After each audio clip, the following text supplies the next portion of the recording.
Hello again. Last Saturday, April the 16th, witnessed yet another well-attended but fruitless march organised by People's Assembly. Over 100,000, it is claimed, turned out marching like sheep to the usual destination in Trafalgar Square in so-called blocks. It was made crystal clear from the previous week's anti-Cameron Panama Papers demonstration the black bloc would not be welcome.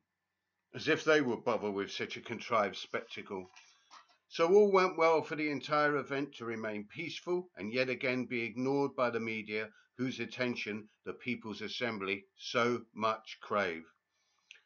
Upon shuffling to Trafalgar Square, fringed by unnoticed pavement dwellers, the marchers were treated to the usual blast of hot air wafting from the platform. Shadow Chancellor John MacDonald, Diane Abbott, and Len McCluskey, head of the Unite Union, leading supporter of the Trident obscenity, jobs for his members, and via video link, Jeremy Corbyn himself, greeted no doubt by rapturous applause.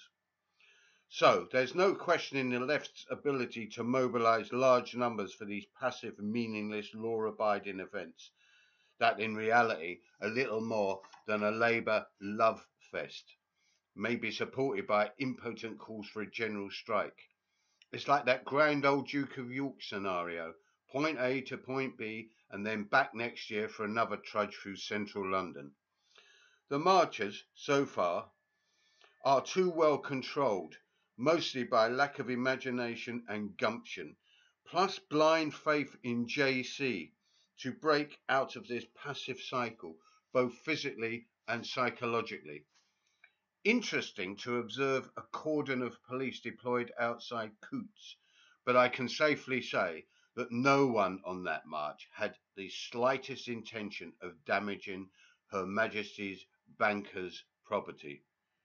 But why should they? To be denounced as provocateurs to the authorities by the march organisers?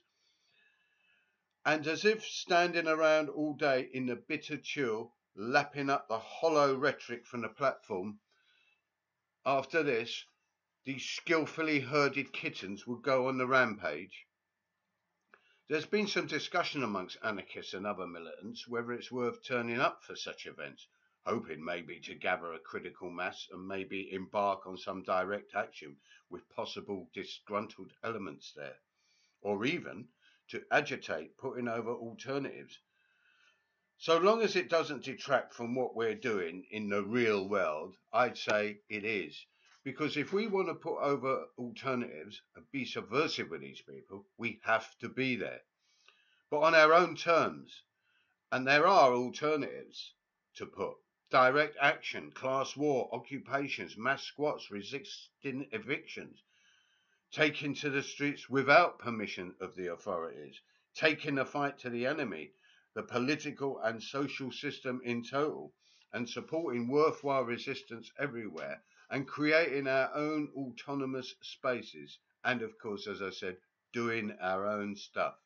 Meanwhile, People's Assembly organisers and supporters complain bitterly about the lack of reportage in the media, the BBC in particular. Well, People's Assembly chumps, let me explain simply. It's because nothing happened. A harmless ritual, respectable, social democratic in intention, organised and presided over by the middle-class leftists. If, for example, Coutts had been trashed, a barricade spontaneously erected, a Rolls Royce or two overturned and torched, it would have been headlines all around. But this ain't the publicity they desire. After all, it may alienate Middle England, trade unionists, Daily Mirror readers, and lose the election for Labour in 4 years' time. Bitter irony is, they've lost it already, whatever happens. Bye.